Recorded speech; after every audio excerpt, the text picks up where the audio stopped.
This is Keyed In with Max and Brent, unlocking the minds of the industry's top real estate professionals. And now, here are your hosts, Max Rabin and Brent Jackson. Hey everybody, welcome to the Keyed In podcast. I'm your host, Max Rabin. And I'm Brent Jackson. Today we're with Ann Savage and Nate Guggenheim from Washington Pine Properties. Ann and Nate are reliably ranked among America's best real estate agents by Real Trends in the Wall Street Journal. And they're yet another powerhouse team, Brent. They are power players, one of our top competitors. Yes, Get all their secret sauce here. Absolutely. I mean, they produce consistently in the 150 million range, which is no joke. 150 transactions a year, and they've sold or they sell more units annually than any other individual or team at Washington Pine Properties. So they're at the top of the game. So welcome to the podcast. Thank you for having us at the podcast. Glad to be here. So first question though, like people ask me this all the time when because we know each other, you know, we used to be neighbors and everything. We're still sort of neighbors. Yeah. I mean, yes, we all live in the same neighborhood, basically. We're all neighbors, technically. Yeah. Fair enough. Are you related to like the Solomon Guggenheim, those Guggenheims? Super distantly. I always tell people I got all 10 letters and none of the money. Okay, right. So yeah, everyone always asks that, and I'm like, well, I don't think he'd be like selling real estate if he. Yeah, like, no, I'd be like sitting in a yacht or something. Yes, exactly. Like doing something more. Yacht Week. Yeah, Yacht Week. I would be like in charge of Yacht Week. So like Nate Week. Nate Week. Perfect. That could actually still happen. But so Nate, I know you're from DC originally. And where are you from originally?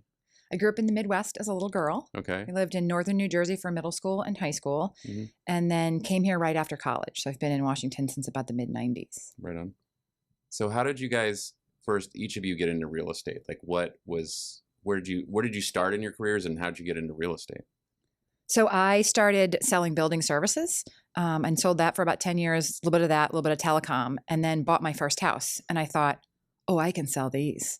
And so became a real estate agent at Washington, at WCNA and Miller, and partnered with a guy there. And then he retired, and I found Nate. Okay. So you found Nate. I found Nate. I mean, is it, you think, really? I take all the credit for it. It's mine. Wow. Ann takes all the credit. So were you just starting? But I take half the money. That's right. Yeah. were you just starting at this is around what, 2007? When did you start in real estate? I got my license in 2006 and really started selling in 2007. Yeah. But it's the only job I've ever had. Right. It's like I went to college. Yeah. Because that's what you're supposed to do. Yeah. And then. Did you go to college locally? No, I went to college in Scotland, actually. Whoa. In wow. the UK. And they wouldn't keep him, so they sent him back here. Yeah, no, I wanted to work in London in investment banking, and it was very difficult to get a job at the time. Okay. So I came back here because like there's stuff going on with my family, and I sort of needed to be here. But so I got a real estate license thinking that I'd go into commercial real estate, and I really did not like that whole scene. Yeah, it's very different. Yeah, no, I like met a bunch of people, and I was like, I don't think this is for me. I didn't think I'd stay in DC. I thought, yeah, maybe this will be temporary or whatever. And then sold a couple houses, and was like, wow, this is like a thing. Let me be clear. I didn't pick him to sell houses. I picked him to go drinking. And then we accidentally sold a house together. So, but were you at the same company at the same time? Yeah. So we both started at the same place, and we were the youngest people in the office by roughly 400 years. Right? No, I mean, maybe 500. But yeah. So there were all these people there. They thought I was like the IT guy. I'd like walk around. They're like, "Oh, can you fix my email?" And I was like, "I'm like a new agent here." So Ann and I were like the only people sub 75 years old at this place. So we were like, we'll be friends. Like, this is good. Got to have like a little bit of office culture. And there you go. And there you go. So that was at Miller? Yeah. It was. And then we sold like, I don't know, 1,800 houses or something. Yeah. I think we sold like, they're young. So I think we sold every first-time home buyer that year. That's all we did. You probably did. Yeah. True story. I was walking in. I dropped off something in the mailbox, and they were talking to the UPS guy outside. I'm like, how do you guys know him? Well, he sold him a house. Everybody. Yeah. I mean, people have to live somewhere. Like Yeah, everybody. absolutely. Well, I mean, I guess there are homeless people, but we help homeless people too. We could. Everyone we sell becomes unhomeless. Yeah. There you go. Well, it's like Kira was on last week. You know, Kira did like, I can't remember what she studied in college, but something like, you know, do-gooder type thing, like helping the homeless, and Mhm. she always says, "Well, I did go into like the business of helping the homeless." Right. Exactly. That's right. She did say that. Yeah. Did she say that on her Yeah, thing? yeah, I didn't watch that's her right. podcast, She did say but that. I know that story. It's hilarious. You guys are Miller for how long? Oh, I don't know, what, 3 years? Miller, we were at Miller, and then Miller was bought by Long and Foster, the OG Compass. And then we left there and went to Coldwell Banker. For geography. Because, yeah, I mean, we both lived downtown, and we were working at this Miller office in Spring Valley, which was, like, sort of odd, because it's like, why are we, like, driving out to go to work? Right. When we're selling in. Yeah, so then we moved to Coldwell Banker in Georgetown. We were there for, I don't know, probably 2 years.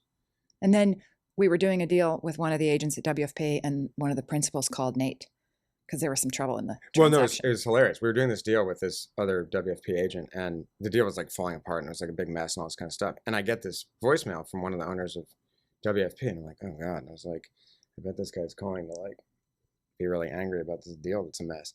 So there's this message. He's like, hey, Nate, blah, blah, blah. Like, I'd like you to call me back. So I call him back, and I'm like, oh, I'm sure you're calling about this deal. He's like, I don't know anything about that deal, but like, would you be interested in talking to us about joining our firm? And I was like, interesting timing, because like we're basically messing up something with your firm right now. Yeah. So you had a meeting with them, and like the rest is history. You've been We've been there for yeah. what, 10 years, 11 years? 10 years. But for 3 times in the first 6 months we were there, we Yeah. got called all the way into the big office on New Mexico Avenue to have a little sit down because Nate has such a potty mouth that we were getting in trouble. They said that nobody liked your potty mouth. Nobody liked my potty. But the truth is, little old ladies, I think, love it. They But- get So like in the office, not everywhere. He always, Everywhere. he's holding back now. Yeah, no, you said I it don't was- know, but I don't. You said it was rated all audiences. It is. I mean, we can if we you can want, take this like off piece. We can go like full sailor on. You know? Well, I think that in context, it's appropriate. I mean, I don't think of you as being like that, but I don't spend that much time with you. It must be quite incredible if they were principals are pulling you aside to talk about the language, right? Yeah, I mean, I have like a good relationship with like a lot of bad words. Yeah. Okay. We're a little bit dangerous. They're, I think, Edgy. more afraid of us, but put up with our numbers. Well, I'd say, yeah, I think when I think of WFP and obviously like you guys do obviously multi-million transactions too, no doubt, but you guys have a very broad like inventory and clientele, which I think is kind of incredible. You guys don't shy away from like traveling all over the city to do different transactions. And maybe that's a little like, it is a little out of the ordinary for a lot of the agents there. We So- really have nothing else going. Yeah, We might as well sell a house. Yeah, but I You mean, guys clearly enjoy that too. no, I mean, totally. yeah. I mean, like it's fun to do like deals. Yeah. regardless of location or size Yeah. or whatever. It's a little like dating. I only do it so I have good cocktail stories. Well, so let me ask you this. So I know you guys are fastidious. I've heard stories. Obviously, You've heard stories. I've heard tell, stories. Tell me So- more. Well, no. So I was going to ask you. I like to hear some of these What stories. is fastidious? I mean, Fastidious. I mean, I know is- what the word means, like from a sort of dictionary Someone definition was standpoint. telling but me. I don't remember who was telling me. you do, but you're not telling me. but No, I keep really don't. I literally, really don't. I've been forgetting a lot more things lately. Actually, we'll talk about that another time. Yeah. But going. Should you see the doctor? or- it just happens. I mean, like, I actually, it happens a lot lately where I'm talking to people and they're like, yeah, when we met, a few years ago at this house, and I'm just like, no, I'm getting down to the point in my career where it's like, I can't remember. I'm sorry. And I just say, and then they're like, oh, okay. So, what I was going to say is someone mentioned to me that during a listing appointment, like you have your like listing presentation, whatever proposal you have, it's all like set up on the table in the exact right place, your Oh, yeah. business cards. So what is this like an OCD thing? Like, how do you guys like put these together? Tell us about like when you meet a client and how you do this presentation. Well, I mean, I don't know. I mean, I think everything about presentation matters. You know what I mean? So when you have a meeting in an office, like I want everything just sort of placed in the right place. Like people don't know what they sort of don't. You don't want them to think about anything. You want everything to sort of feel right. Yeah. And I feel like if everything is in place and thought about, and you've thought about it ahead of time, it can be like a seamless sort of transaction. So showing property is the same. I think like we have clients will show like 10 houses in a row. I mean, and mostly Anne, I don't really show that many houses, but we'll show 10 houses in a row. And it's like a dance. you pick them up, you take them around, you open the doors, you talk to them, all this, and it ends. And they just think that they've like gone on this like nice, pleasant tour where everything worked out. But there's so much planning that goes into it. Right. And if it looks effortless, it's much easier to make people comfortable. Absolutely. So, I mean, everything, I think all of our sort of, anything we do is really predicated on that ethos of, making it look smooth and simple and not necessarily even pre-planned, but, just right. Just right. Making it right, Yeah. of course. Yeah. We make it look easy. We make it look really easy. We try. We work super hard to make everything look really sort of effortless. Does it ever come back to bite you where because you guys do so much homework and make it look so easy, your clients are like, I want to be a real estate agent? Oh, yeah. Everybody wants to be a real estate agent. Yeah. Which is great because then they become a real estate agent and they're like, oh, wait, now I understand why we pay you so much because this job is impossible. Right. I literally just saw a headline on Inman that said that. It said, we keep selling this ideal that real estate is easy. Why are we doing this? Yeah, but the problem also is people love houses. I mean, so when Ann and I go to like a bar or to like a cocktail party or, whatever, people are always like, in DC especially, like, what do you do? Yeah. And we don't tell them we're a real Nope. estate agent. Can't do that A anymore. lot of agents will go to places and like try to like network and be like, I'm going to get a client. Yeah, definitely want to tell them, right? We do the opposite. We're No, like, I don't want to hear about your bathroom renovation sitting no, at the that's bar. exactly. You tell people they're like, "Oh, what do you do?" And you're like, "I'm a real estate agent." They're like, "Oh my god, I just renovated my kitchen. Here, look at these pictures." How's And the market? What do you think about tell this, me that, about and the the market. other? Oh yeah, Wow. we went to a cocktail party the other day, and the person, this guy who came up to us, happened to know we were real estate agents because the person hosting the party was another real estate agent. She introduced us as her colleagues. Okay. So the guy turns to us and goes, "How's the market?" And Yeah, we're like, of which, course. "We just said which one." He was like, "What do you mean?" And I was like, "What market?" He's like, "Well, the market." And I was like the house market in Iowa, or like the condo It's an market in easy question to Anacostia? ask. It's a really difficult question to answer. And people get a lot of their information from the newspaper or Yes. from other cocktail stories. And not every single situation is different. Everyone is different. So you can't, and people want to know about themselves. They don't want to know about everything. And Right. that's what makes it so difficult. When they want like the tweet answer, it's like, Yes. market's great. Like you should sell your house. So we have a It's whole story we tell other people. Yeah. We have a whole What is other that story? career. Yeah. What's we're in the What- firewood business. We sell firewood specifically to restaurants and hotels. Mhm. Certain kind of firewoods, particularly for pizza ovens. yeah. okay? Kindling is a specialty of ours. Yeah. Dry age, no pesticides.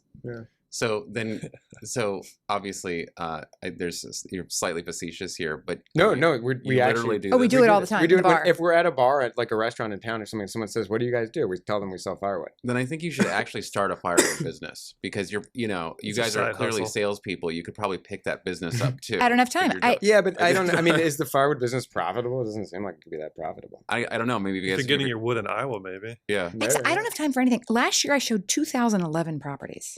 I don't have time to do anything else. How did you calculate that? We just know go to that your we shop- track it. We you track it? Okay. everything. Okay, so that's great segue. Tell us about your process, like in your office. How do you? I mean, obviously, doing 150 plus transactions a year requires organization. What are some of the tools that you use? Like, how do you track these Excel. things? You use Excel. It's the only thing we use. We don't use any Incredible. CRMs. We don't use any of that weirdo stuff. We no top producer. No. I like- track the showings and the tours in Outlook. Oh, Every yeah. Sunday night, I count them. Wow. Wow. Okay. Yeah, for the prior week. I can say, even from when I first started in the industry, it didn't matter which property I went into. I don't know if you took a client or just previewing, but your all's cards were in every single property I ever went Yeah, into. we pay like 3 or 4 people that just run around. Yeah. I Still don't- today, that it's I like don't that. sell houses. I'm just in the business card distribution business. Now wait a minute. Truthfully though, that is true. I go preview houses and show plenty of houses too. We run into a lot of the same channels, right? You know, we're like crosstown folks, right? Yeah. How do you get there so quick? Like, you know, That's all I do. It's the only thing I do. We have nothing else You going. guys are in those cars like all day. Yeah. All Yeah. we do is sell houses. Did you want a card today? Yeah. Just leave a card. Leave a card here. We leave cards everywhere. Yeah. Exactly. When we're not telling people we sell real estate. Yeah. So the 150 deals you're doing a year, like where are these people coming from? How do they reach out to you? 97% repeat and referral. Repeat and referral. Yeah. It's about, and it's half. among that. So it's, 47% repeat, 47% referral. Do you guys have any systems in place that you're reaching out to the repeats and referrals on a regular basis? Like Yes. flyers, magazines? So I started a marketing campaign about 2.5 or 3 years ago that Nate really doesn't like. It costs a little bit of money, not that much, and it's a little bit ridiculous. It is my personality with Nate's grumble inserted in it. And we reach out to every single person who's ever bought a house from us probably 4 or 5 times a year. Okay. And every time we do, it pays we off. like our clients. Is too, it? so It's we're a mailing piece. It's a mailing, it's a thing, it's a, all that kind of stuff. Sure. And before the pandemic, we always had a good party every year. We haven't had one since the pandemic, but we'll go back. Mm-hmm. Well, you guys are party people, so that seems like that would be. Oh, yeah. Well, you mentioned drinking a few times since you got here. So, Well, there are no drinks here. I mean, I don't know what kind of podcast this is. I mean, I've actually We never have been to on a tap podcast, into so I think there's there is a tap over there. there is a Oh, keg nice. over there. it's a little early, but Is it? 5 o'clock somewhere. yeah, 45 minutes or so, we'll be ready to roll. People like to hear from us. They love this marketing stuff. It makes Nate crazy. He gets cringes when he gets these bills. They're not that big. But people love to be remembered. And I am so much about the personality of selling the house. I just really just want people to like me. I don't care if they buy the house or don't. I want to make the match. And then if I were in charge, we would never close anything. Nate has to close everything. So he does all the contracts. Okay. Because Yeah, I I don't negotiate really all our care. deals. Okay. So our team I sort of, we're not really It's a just the team, two of we're us. more of like a partnership. But the, But you have help, right? yeah, we have 2 assistants who Okay. are great. Yeah. But we're odd because we sort of operate like a specialization model. Mhm. So like I like to deal with agents and like to negotiate deals and like to kind of get into the kind of I don't know, game theory is probably a bit of a stretch in terms of thinking about it, but like the strategy behind making offers and whatnot. I'm not that into showing houses, quite frankly. Anne loves showing houses and like the sort of front end. So Anne does all the house showing. I do all the negotiations. It's a good partnership. It's a good partnership, but it's unusual because we're both extremely involved in every transaction, which is Sure. unusual. Some people who are partnerships, they both like have their clients and they just kind of like pool their volume so that they look like they're doing more volume. That's true. Yeah. So you're both at the initial meeting, whether it's a buyer or a seller. Yeah, so we're both at the initial meeting, and then depending on whether it's buyer or seller, Anne's more involved on one end and I'm more involved on sort of the other end. And then at the end, we're both involved. So it's a Interesting. really good compliment to one another, obviously, for this time. Yeah, no, and that's sort of how we became partners because we realized very early on that Anne likes to do a lot of the stuff that I'm not as into and less good at. Mhm. And I like to do a lot of the stuff that you're not that into. It took us about 4 years to figure that out. We spent the first 4 years doing everything together. We rode around in the car. We showed property. We ate lunch. It was unbelievable. And then one day we realized we could divide this. Yeah, divide and conquer. Yeah. Right. And that's how there's no getting between us, is that we know what the other is going to say. It's fascinating in that sense. This is a fascinating partnership, how it works, It is. Well, where you're showing and you're closing. Mm-hmm. but I think that's like a good lesson because we have, a broad spectrum of like realtors, new and old, who listen to us might be thinking about how to form a partnership. Who do you look for? Excuse me. But like finding someone who complements your style rather than has the exact same style might be a great strategy. It is a good strategy. I mean, what we tell a lot of our clients, look, there's no agent that's very good at every aspect of the transaction. It's just not possible. The personality type of somebody that's sort of good at showing houses and has like the patience for all that is likely not the same person who's really good at strategizing about making offers and like, I don't know, dealing with agents and all that kind of stuff. So our whole thing is we're good at all parts of the transaction because we figured out who was good at what part. You and I are both useless at the back end details, which is why we have Carrie and Gracie. Yeah. No, I mean, we're not like, I'm not. Keeping the trains online, Yeah, making sure the no, window washers I mean, show up. that kind of stuff. is Yeah, completely dropping off the understand earnest money check. all that Because stuff. I mean, if you're a good salesperson, you're probably bad at all of those things. Well, the problem is time, right? There's only so much time in Right. the day, and you guys really are busy. So if you're out there showing, I mean, if you're getting your business card in every new listing, every day of the week, you can't be back in the office making sure, Jesus, anything, name it. It's Calling a lot the of lenders, details calling right the- now the way things Yeah. happen. Virtual tours, videos, getting all that stuff online, social media. It's a lot of time, so you need help for that. What's social media? You guys have it. I don't know if you know it, but you are online. Oh. I've seen a few posts. What did they say? Well, That's where Gracie wants pictures of us like rearranging furniture and stuff. We do have our assistant Gracie is delightful, and she does. I should say she's our marketing manager, There you and go. she does a very nice job of And that. she's pulling you guys into the 20th century with 21st century. 21st. We really are still in the Drag- 20th, but They're that's fine. taking it back to the 20th century. Yeah, we're pulling her back to like Right. the 19th century. Or something. Welcome to the 1980s. Let's get a fax machine out here. Yeah, no, that'd be Yeah. great. So I've asked this question to we have a lot of powerhouse, really excellent top of the game agents on here like yourselves. But tell us about like what are some of the challenges that you guys face in the marketplace? And obviously, it's a competitive marketplace. It's a small town in terms of who we compete with, but tell us about some challenges you guys face in the market. Like in general or specific to now? You tell me. Both. Both. What challenges are you feeling? I don't think she's feeling any challenges. She doesn't look like she's feeling challenges. You guys are in multiple She's office challenged to find a situations? challenge. Yeah. I'm not in look, multiple office the- situations because he has to the- do it all. Yeah, the market for buyers now is extremely difficult. Right.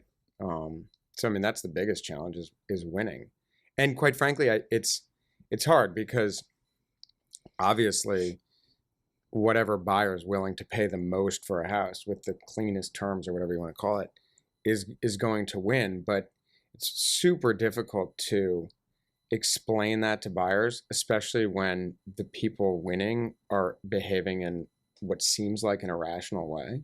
Right. I mean, we're seeing deals where like houses are selling at numbers that make no sense.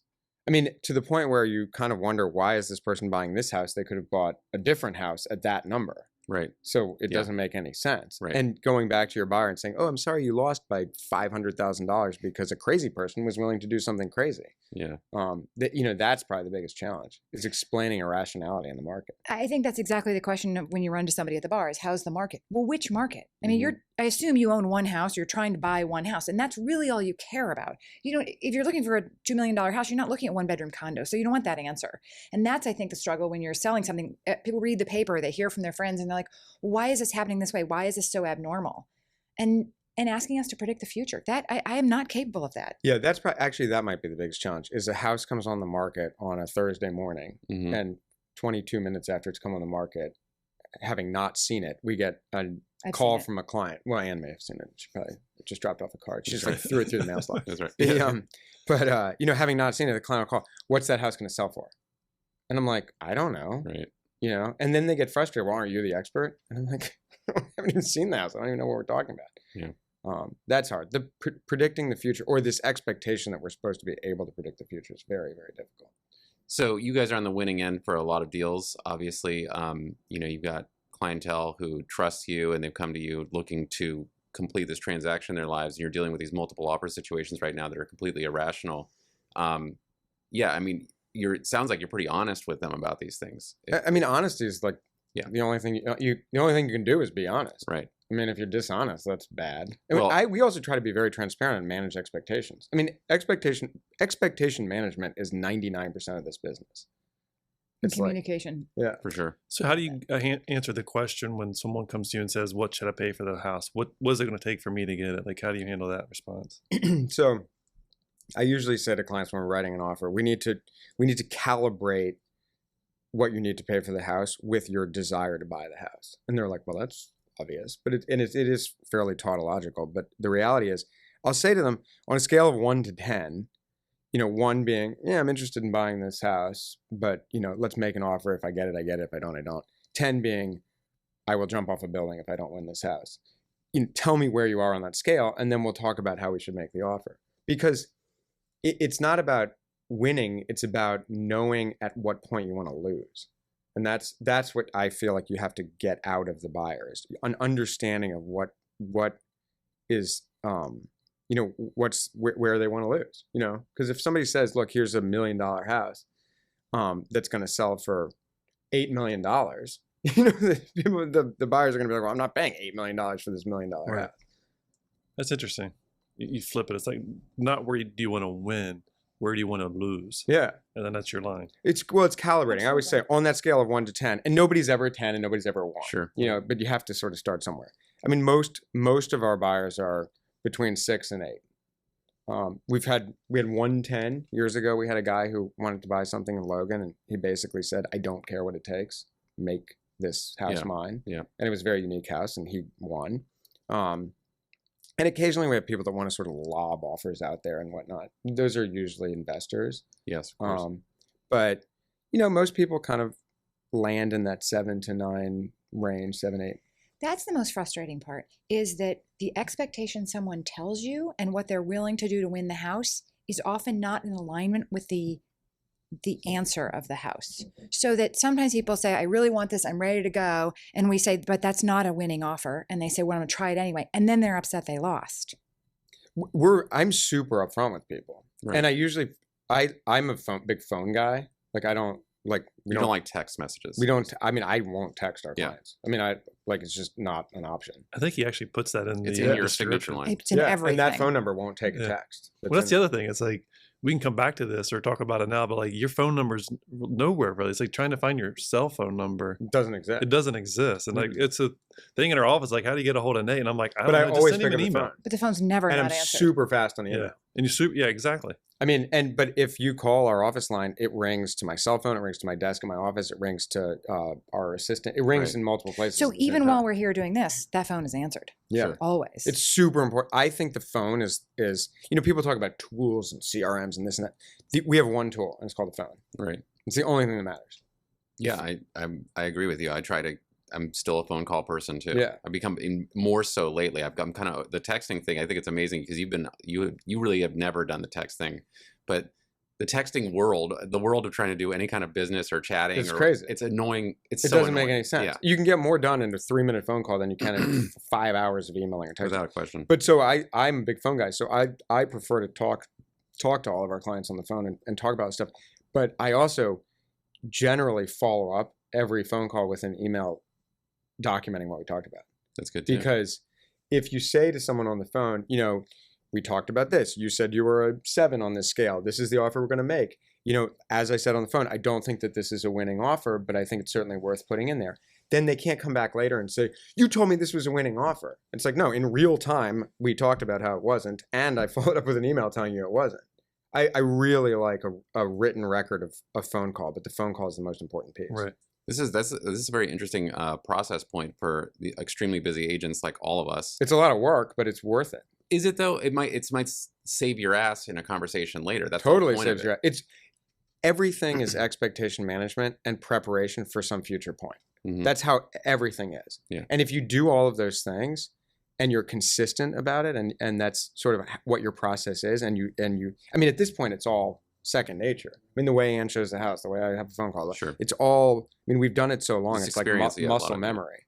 But So, back to the texting, is it because you don't want to say something in a text, or you just don't want? I don't think bother texting your is time? professional. I think, a big problem with real estate in general is that it is a very important business transaction that is made quite sort of social and fun and sort of commonplace, whether it's people on TV that are like, showing houses or doing whatever.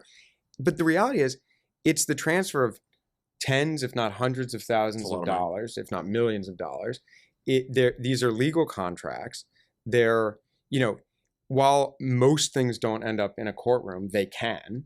And it's super important to remember that this is a business transaction and not like a fun thing that you're just like doing. And I think texting is a very fast way of eliminating the seriousness of a transaction. Would you text your accountant about like your IRS returns?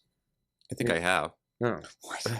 I mean, like, Like, what the hell is this? I think I Yeah. totally texted him. Well, I mean, it's a good point. Or even your doctor, like you're gonna get a note that you have a. yeah, like, hey, sorry, you cardio have issue. Yeah, you cancer. can't- Right. Like, That's true. Like, do doctors text? Absolutely No. not. No way. It's like, oh yeah, hey, I got your results back. Like, you're gonna die. Like, if that came through in a text Right. message, you'd be like, are you kidding me? Yeah, that sounds like a Larry David. But it's also the same with I have a big bone to pick with listing agents now who don't call when you lose a deal. Every time we have multiple offers on a listing of ours, whether it's 3 offers or 12 offers, I call every single agent. and I call them all and try to get them on the phone before I change it in the computer, because I really don't like it to. I don't like something to change in the computer. And it triggers like a Redfin alert on the client. And then you get the call, the agent gets the call like, you didn't tell me I didn't get the house, blah, blah. So I call everybody.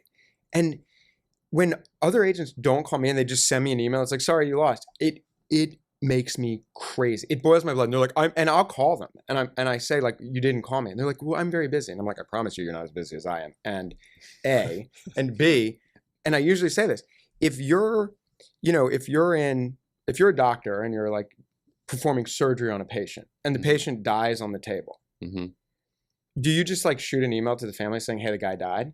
It's not going to change it. It's not going to change. The guy's not going to live because you went out there. No, you as the doctor are going to go into the waiting room and say, I'm very sorry this happened. Right. And there's a lot of emotional effort that's put into these offers. And these buyers, like a lot of them who haven't bought a house before, they are stressed out. Pick up the phone. Give me the rundown so I can then call my client. I'm not going to email my client, hey, you lost, sorry. It's also the relationship between the agents. That's what really makes this business. And that. It's the reason we're here and we got along with you guys. I think we get along, right? Yeah, we do. In theory. For now. In theory, yeah. It's getting... I'm not going to mess up your podcast. Yeah, it's getting along and liking people and treating them the way you would want to be treated. Right. And that's what's missing. Kira Epstein said the same thing, about calling people back and people put time and effort into things, and just to like kind of blow it off with like a form email or a text, it's kind of ridiculous. Infuriating. Yeah. And I think some agents get annoyed when I call them and I'm like, I can't believe you didn't call me. And I give my little surgeon thing. And they're like, this guy's like, why is he telling me this really stupid thing? Yeah. But I'm like, but they get it when you like really say like, it's emotional. And you're on both sides of these transactions. I like what you said it was funny, but I guarantee you're not as busy as me. It's when those agents. The agents that are not that busy are very busy. Yeah. Yeah. And I'm like, okay, have you been in your office since 6 a.m. and you left there last night at 11 p.m.? Well, this is definitely realtor inside baseball. It's like we're out here doing business all the time. We see each other a lot. We do business with other agents that we know, respect, and see all the time. And then there are the other agents that are not in the group, right? And then the odd listing here, the random multiple offer situation that you end up with, and name your location. It could be anywhere, right? But if you're working in other neighborhoods across town, you run into all kinds of folks, right? Oh, yeah. And the lack of professionalism, but you have to butter them up all the way to the end. You're like, I don't know this person. Like they haven't sold they have no transaction history in HomeSnap or anything, but you have to talk to them like we're best buddies because the market is so aggressive. All relationships. Yes. Yeah. I always joke. I'll send an email with an offer attached, and I'm like, call to follow, and then I'll call and I'll say, okay, so I'll dance. Tell me how much you want me to dance. And they're always like, what? And I'm like, just tell me what you want me to do. I'm like, I'm gonna be easy to deal with, I promise. Yeah. Which is true. I think we've done a handful of deals in the last couple of years. It's like one of the most seamless transactions. It's exactly that. You say, what do you want us to do? What is it going to take to get it? And it's very straightforward, open book, and it's like you do what we say, and then it gets done, and it's very expectation management. And we prepare our clients for the transaction. We tell them this is how it's going to go. This is why it's going to go this way. This is right. And it takes a little more effort to explain stuff to people, but like the effort's worth it. So, I think just by speaking, we understand why you guys are successful. You guys have an intensity, and you have a commitment to doing this business like nobody else. But what are your clients, when your clients come back to you and say like you did a great job? Like, are those the reasons that you're successful? Like for the same reasons, or what are you giving to these clients where they keep coming back to you and keep referring you new business? I don't know. Maybe I don't know. Do they? Maybe they like us. They love you. Good service, I guess. We're in the service industry, And I look at all transactions. I tell this to our clients. I treat each deal the way I would want to be treated if I were, if I had a real estate agent. Yeah. Yeah, we'll answer any questions about the transaction. We're soup to nuts from the time we meet you to get you in the house. And then if you need a plumber or you need us to see something, or we're around, those are the easy questions. We sell enough houses and have lived in enough houses that you sort of know what breaks and how to fix it and who you want to talk to. And that is such a easy question for us to answer inside all the other work we do, that we're grateful that people reach out to us and remember us. It is Right. heartbreaking when somebody chooses to sell or buy with another agent. That it's talk about emotional. That's where it really hurts me. That's like the worst. Yeah. Yeah. No agent likes that. No. No, but we're like super. I mean, I like can't sleep when that happens. Wow. I think I can still sleep. Oh my gosh, it's not about the money. I don't love sleep it that much immensely. anyways, but like, Yeah, I've noticed that actually, because we used to live very close to each other, and yeah, you're a night out. You'll still be in your suit, like walking around the neighborhood at 10 o'clock. yeah. 10 o'clock. Yeah, that's early. That's early. Yeah, that's early, dinner. guys. So I'm probably on my way to dinner. That's right. Yeah. So we have some newer agents who listen to our podcast, and I'm sure this happens to me a lot. Probably happens to you too, Brent. We get people who are just getting into the business and they're starting out and they're asking for advice. Sometimes they ask to meet, like, what kind of advice do you give new agents, or would you give new agents? Answer the phone. Always pick up the phone Always answer the phone. and work super hard. I mean, Mhm. I think a lot of people get into this business because they think that it's like you can get rich quick, Right. but you really can't get rich, and you certainly can't get rich quick. Yeah. You know? Well, that's the whole selling of the real estate is easy thing, and I think it goes the same for a lot of things that deal with markets in general, right? Yeah. Because there's stuff to sell out here. There's a commission or something. There's a way to earn money or make money. But yeah, it's like selling the dream of being wealthy, and there are a few, just like in any other industry. There are some rock stars, and then there's a lot of people who are not going to get there. Yeah. I mean, I think always answer the phone, work really hard, and be humble. Hmm. Like a lot of these new agents, I'm like, guys, I know that you saw some $1 million agent on TV, I don't know, driving a Ferrari and flying around in a helicopter, doing Right. some kind of crazy thing like that. But like, nobody wants that. Just be like good to your clients. I mean, it drives me crazy. I have a friend who says, some of you agents need agents. And it's true, because it's like, hello. Yeah. But we're real estate agents. We're not like rock stars. I mean, The it's secret ridiculous. to our success is an unbroken chain of hard work. And we broke it once. About 5 years ago, I broke my leg and I took 12 weeks off. Literally broke it. Literally broke my Yeah, leg. Yeah, I was in a literally cast. broke I was it. home, like on the Percocet. It was lovely.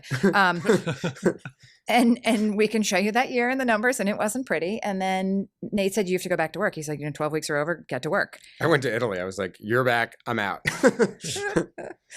And we put it back together. But it is an unbroken chain of hard work. Hard work.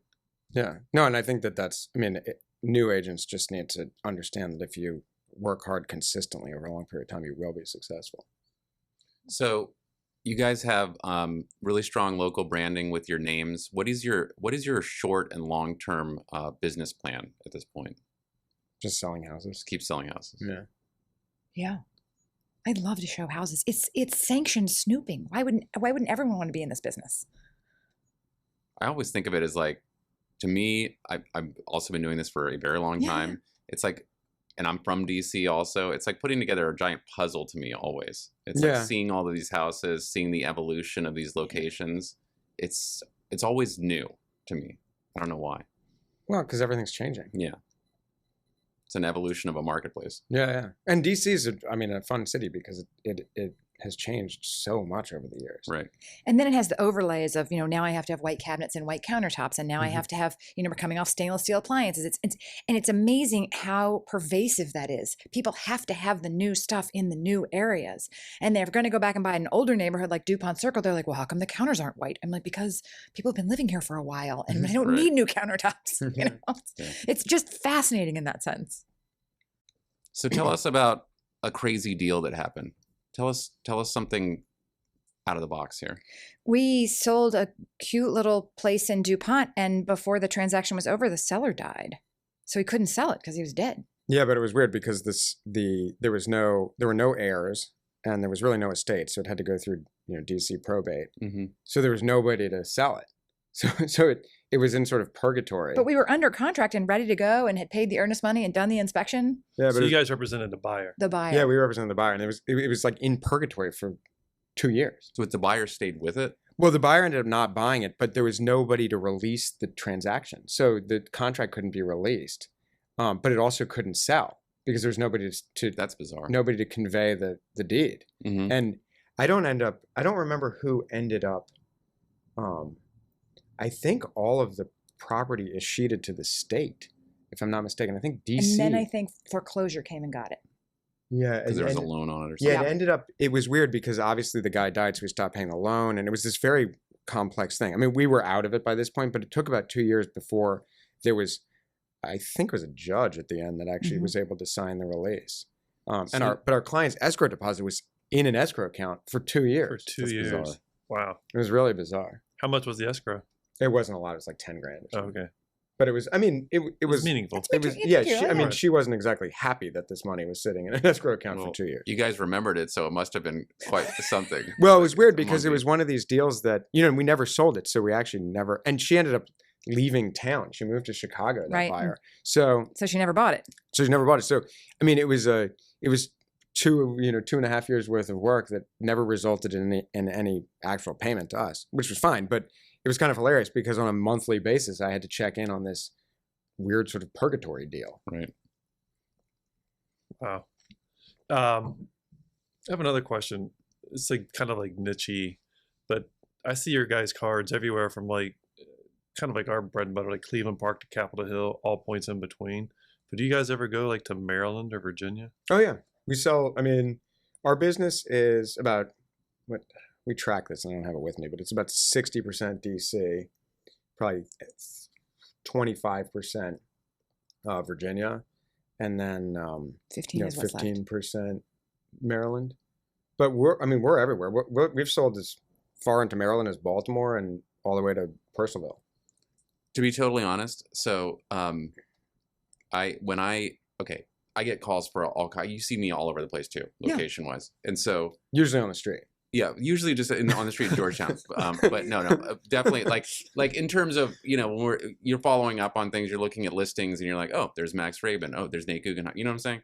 And it's like, Sort of, but we'll keep going. well, I think you're going somewhere with this. no, what I'm saying is when I look at when I'm okay, there might be like a listing that I've been asked to take, or a buyer who wants to go into a location where it's not necessarily a place that I've been working a lot, but it's within my like distance where I can travel to. Mm-hmm.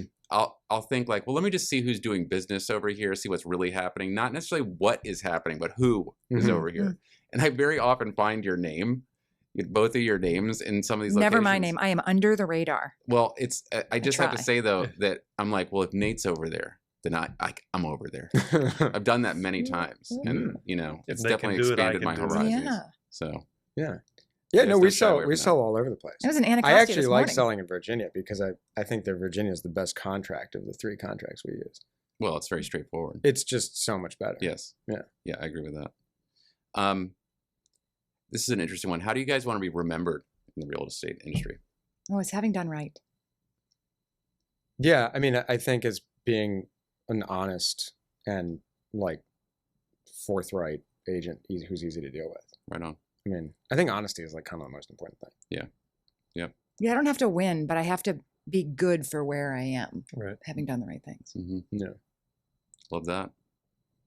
I have to live in this town, Yeah. I can't afford to upset too many people. I want to get along. Too many people. Too many. Oh, And perfect. and occasionally upsets people.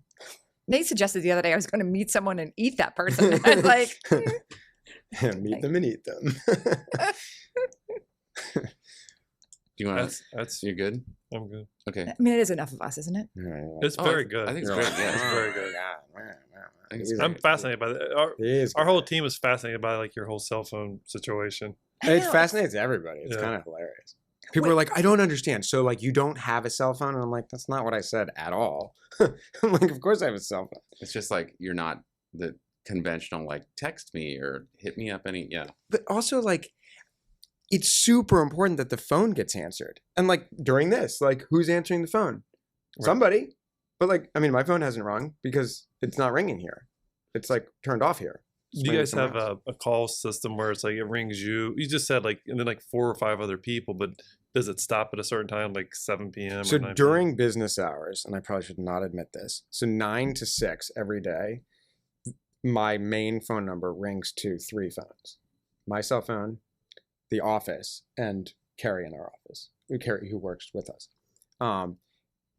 After 6 p.m. and before 9 a.m., it only rings to my cell phone. but I don't answer the phone before 9 a.m. and I won't answer the phone after 9 p.m. So basically from 6 p.m. to 9 p.m., it's just me. But the number doesn't receive text messages. So people are like, I need your cell phone. I'm like, if you call this number, you'll get me. You know? And they always get me. I mean, I think I'm pretty reliably good at answering. For sure. You are. You have 2 phones or 1? I have my own. So You have your own. and then he has a phone. Yeah. And Ann's phone. And people have Ann's cell phone number. Oh, yeah, I'll give clients anybody. text Ann Nobody for, wants like, to call stuff. me, really. I mean, Are you what's- texting? Or no? I'm not very good at it. So you can text me, but that doesn't mean I'll read it.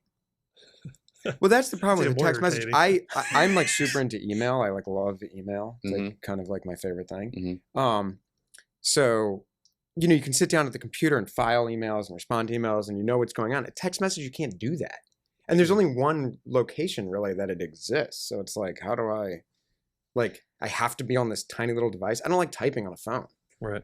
I mean, I'm Just all face to inconvenient. face. I do everything. I only use anything to get face to face.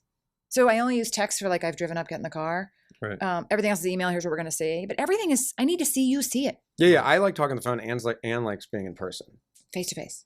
But like you can't take a temperature on an email or a text message or anything. You know, like you can have so much more of a real conversation with a client or another agent on the phone. Yeah, understand where they're really coming from. Yeah, and I have a tendency to actually like say fairly irreverent stuff. Whereas if it comes out by voice, it's not as like jarring. Mhm.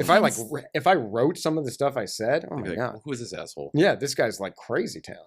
Well, I think texting gets a lot of agents in trouble because you don't remember yeah. what you said. It gets taken out of context. Yeah, totally. It could be something as simple as you didn't get the house clean today or the landscaper didn't come by. Yeah, Whatever it is, it's just miscommunication happens a lot on a text. No, but I just think a phone call is always better. Yeah, we always call. Well, it That's really good advice for new agents too. totally Yeah. is. And A like, phone.